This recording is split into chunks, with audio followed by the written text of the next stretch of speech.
झारखंड लोक सेवा आयोग यानी जेपीएससी ने जेपीएससी सिविल सेवा परीक्षा 2025 के लिए आवेदन करने के लिए फिर से तिथि जारी की है।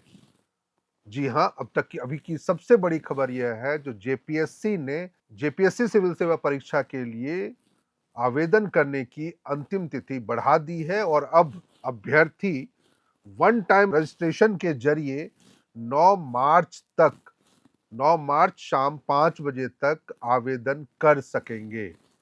पिछले दिनों हमने एक वीडियो बनाया था जिसमें मैंने ये आपको जानकारी दी थी जो जेपीएससी झारखंड के मुख्यमंत्री हेमंत सोरेन या झारखंड हाईकोर्ट के आदेश के बावजूद 4 से 5 दिनों के आदेश के बावजूद उसने आवेदन करने की अंतिम तिथि के संबंध में आवेदन को लेकर के कोई जानकारी उपलब्ध नहीं कराई थी।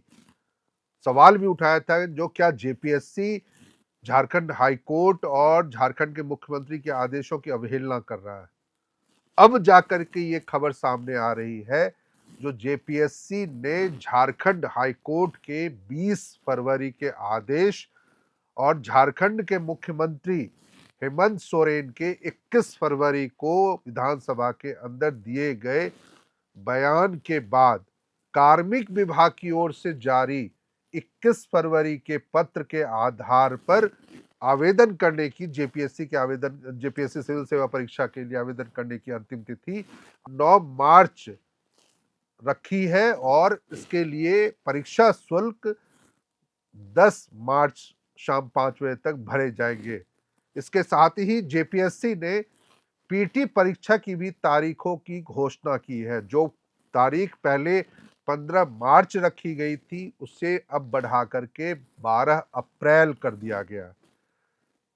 जेपीएससी के लिए अभी सबसे बड़ी खबर अब यही सामने आ रही है जेपीएससी अभ्यर्थियों के लिए जो अब जेपीएससी सिविल सेवा परीक्षा के लिए यदि वो अब तक ऑनलाइन आवेदन नहीं कर सके हैं तो 9 मार्च तक वो आवेदन कर सकेंगे। साथ ही साथ अब परीक्षा की तारीख 15 मार्च की बजाय 12 अप्रैल होगी। इसके साथ ही जेपीएससी ने और एक बड़ा ऐलान किया है। जेपीएससी ने यह भी कहा है जो 13 अप्रैल को मॉडल आंसर जारी किए जाएंगे और अभ्यर्थियों से उन आंसर्स पे आपत्ति 14 अप्रैल से 22 अप्रैल तक मंगाए जा सकते हैं या स्वीकार किए जाएंगे। जेपीएससी ने इस संबंध में जो अधिसूचना जारी की है उसके अनुसार अधिकतम उम्र सीमा जो मुख्यमंत्री हेमंत सोरेन ने ऐलान किया था जो 1 अगस्त 2022 होगा उसके आधार पर ही आवेदन अब किए जा सकेंगे।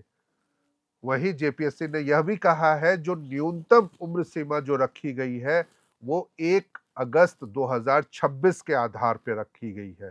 पिछले दिनों जब 29 जनवरी को जेपीएससी सिविल सेवा परीक्षा 2025 के लिए जो विज्ञापन जारी किए गए थे तो उसमें न्यूनतम या अधिकतम उम्र सीमा नहीं बताई गई थी, जिसके बाद ही ये उम्र सीमा को लेकर के सवाल खड़े हुए थे और उस समय 1 अगस्त 2026 रखा गया था, जिसके आधार पर ही कई छात्रों के समूह झारखंड हाईकोर्ट तक पहुंच गए थे।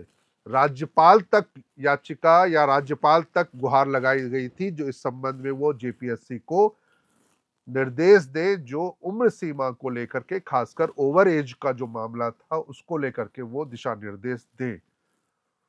आप सभी को पता है जो पिछली बार 10वीं से लेकर 13वीं तक की जो जेपीएससी सिविल सेवा की परीक्षा हुई थी उस समय कट ऑफ जो उम्र के लिए रखा गया था वो 1 अगस्त 2016 रखा गया था और उसके आधार पर ही अभ्यर्थी यह मांग कर रहे थे जो अधिकतम उम्र सीमा 1 अगस्त 2017 या 2018 होनी चाहिए थी। इन तमाम सवालों को लेकर, इन तमाम मांगों को लेकर के लगातार जेपीएससी अभ्यर्थी और आवेदन करने को लेकर के साथ ही साथ जो अपनी बातों को रखने के लिए आंदोलनरत थे। हाईकोर्ट ने पहले 12 फरवरी को और बाद में 20 फरवरी को जेपीएससी से कहा था जो छात्र हाईकोर्ट तक पहुंचे अपनी मांगों को लेकर के अपने आवेदन के जरिए, याचिका के जरिए, उसके लिए आप विशेष पोर्टल की व्यवस्था करें और उसके बाद मुख्यमंत्री ने विधानसभा में ऐलान भी कर दिया था। और अब जाकर के लगभग 1 हफ्ते के बाद 21 फरवरी को यह ऐलान हुआ और आज 27 फरवरी को जेपीएससी ने इस संबंध में अधिसूचना जारी कर दी है। तो आप तमाम अभ्यर्थियों के लिए एक बड़ी खबर, जो अब आप 9 मार्च तक आवेदन कर सकेंगे और 12 अप्रैल को आपके लिए जेपीएससी की पीटी परीक्षा आयोजित होगी। इन तमाम चीजों के घटनाक्रमों को लेकर के आप क्या सोचते हैं, क्या समझ रहे हैं? जेपीएससी की ओर से क्या अब भी कोई चूक रह गई है, कोई किसी परेशानियों का छात्रों को या अभ्यर्थियों को सामना करना पड़ सकता है? अपने कमेंट्स के जरिए जरूर हमसे साझा कर सकें। इस वीडियो में फिलहाल इतना ही। इससे जुड़ी हुई और कोई लेटेस्ट खबर आएगी तो हम भी आपसे साथ फिर से साझा करेंगे। कैमरे के पीछे हमारी सहयोगी है सुमन, मैं हूं शैलेंद्र। आप देख रहे थे एयर नाउ। शुक्रिया।